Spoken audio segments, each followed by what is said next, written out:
নমস্কার, কেমন আছো সবাই? আজকে আমি তোমাদের সাথে একটা ছোট্ট ভ্লগ শেয়ার করব। এখন আমরা রয়েছি লাচুংয়ে সকালবেলায় উঠে প্রথমে তোমাদেরকে জানলা দিয়ে বাইরের দৃশ্যটা দেখিয়ে দিলাম। আমি না সব সময় একটু চেয়েছিলাম কবে আমি পাহাড়ে যাব আর কবে এই জানলা খুলে জানলা থেকে পাহাড়ের দৃশ্য দেখতে পাবো। এদিকে আমরা বেরিয়ে পড়েছি, তবে বেরিয়ে দেখছি ঝিরঝিরি বৃষ্টি পড়ছে। আজকে আমরা যাব হচ্ছে 0 পয়েন্ট আর হচ্ছে ইয়ামথাং ভ্যালির দিকে। আমরা কালকে রাত্রিবেলায় লাচুংয়ে এসেছি, তাই আমরা লাচুংটা রাত্রিবেলায় দেখতে পাইনি। তবে সারা রাত দেখছি বৃষ্টির আওয়াজ হচ্ছে। আমি তো ভাবছিলাম এত বৃষ্টি পড়ছে কালকে আমরা যেতে পারবো কিনা। তবে সকালবেলায় বাইরে বেরিয়ে দেখছি বৃষ্টি না, আসলে আমাদের রুমের পাশে একটা সুন্দর ঝর্ণা রয়েছে। সারা রাত এই ঝর্ণার জলের আওয়াজই হচ্ছিল।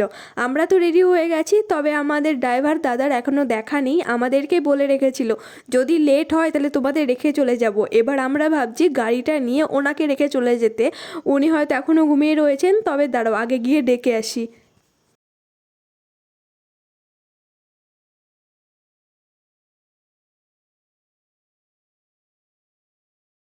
এদিকে ড্রাইভার দাদা উঠে পড়েছে, এসে দেখছি চা খাচ্ছে। আমাদেরকে চা দিলে দুধ চা খেলে না ভীষণ অ্যাসিডিটি হয়, খেতে ভালো লাগে তবে শরীরের পক্ষে একদমই ভালো নয়। তবে যেহেতু সারাদিন জার্নি করব, তাই আমি ভাবছি একটু চা খেয়ে নিই। এদিকে সবাই মিলেই চা খাচ্ছিলাম। তারপরে আমরা গাড়িতে উঠে পড়েছি। আজকে আমি সামনে বসেছি, সেই বাড়ি থেকে বেরিয়েছি আমি একবারও গাড়ির সামনে বসিনি। তবে গাড়ির কিছু কাজ হচ্ছিল, ড্রাইভার দাদা সেই কাজটা করে আমরা রওনা দিলাম প্রথমে হচ্ছে 0 পয়েন্টের দিকে। প্রথমে যদিও ইয়ামথাং ভ্যালি পড়ে, তবে ড্রাইভার দাদা বললো আমরা প্রথমে 0 পয়েন্ট যাব, আসার সময় ইয়ামথাং ভ্যালিতে নামবো। আমাদের এই ড্রাইভার দাদা এত পাজি ছিল, ওই তো আমাদের মতোই বেশ সুন্দর মানুষ ছিলেন উনি। আমাদের সাথে বেশ ভালো কথা বলছিলেন, ইয়ার্কি মারছিল যে আমি যদি বলি যে গাড়িটা একটু থামা, উনি বলছিল গাড়ির ব্রেক নেই, কি করে থামাবো। হোটেল থেকে বেরিয়ে কিছু দূর যাওয়ার পরেই দেখতে পেলাম বরফে ঘেরা সেই পাহাড়। আমার মনে হয় গুরুদাংমার যে রাস্তাটা ছিল তার থেকে এই রাস্তাটার দৃশ্য হাজার গুণ ভালো। চারিদিকে পুরো পাইন গাছ, হ্যাঁ সম্ভবত এটাকে পাইন গাছই বলে, আমার ঠিক জানা নেই।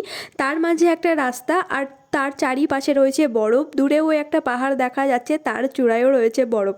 আজকে আমি আর দিদি সামনে বসেছিলাম। আসলে আমরা আগে তাড়াতাড়ি উঠে রেডি হয়ে গেছিলাম, তো আমরা বলে রেখেছিলাম আজকে আমরা সামনে বসবো।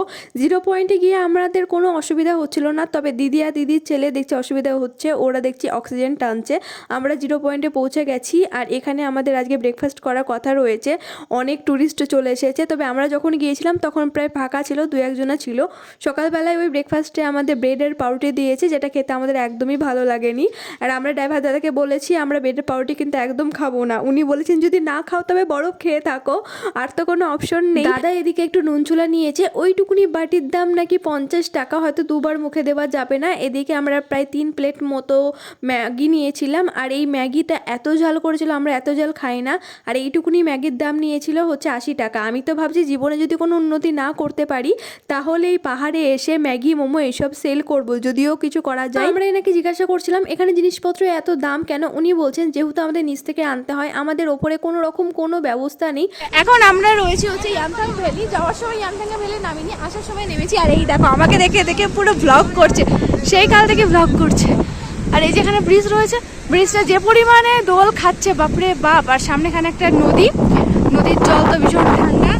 নামতে গিয়ে কোনো অসুবিধা হচ্ছে না, তবে উঠতে গিয়ে যে হালুয়া টাইট হবে সেটা সহজ বুঝতে পারছি।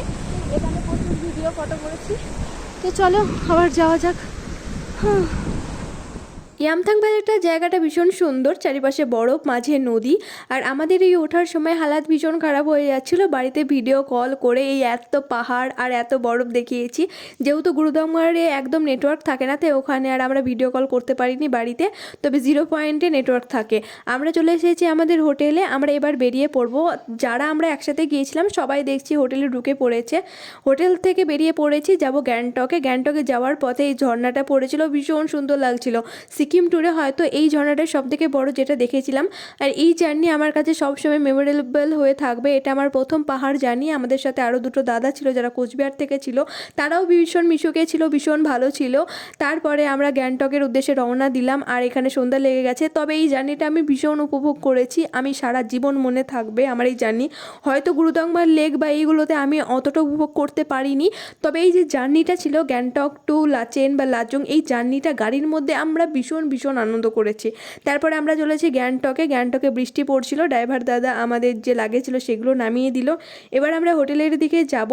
তবে সত্যি বলতে আমরা সত্যি এনজয় করেছি। ওই যে দুটো দাদা ছিল তাদের সাথেও আমাদের ভীষণ মিল হয়ে গেছিলো। সামনে যে দুটো দাদাকে দেখতে পাচ্ছ তারাই ছিল। তো চলো ভিডিওটা এখানেই শেষ করছি, দেখা হচ্ছে পরে ভিডিওতে, টাটা।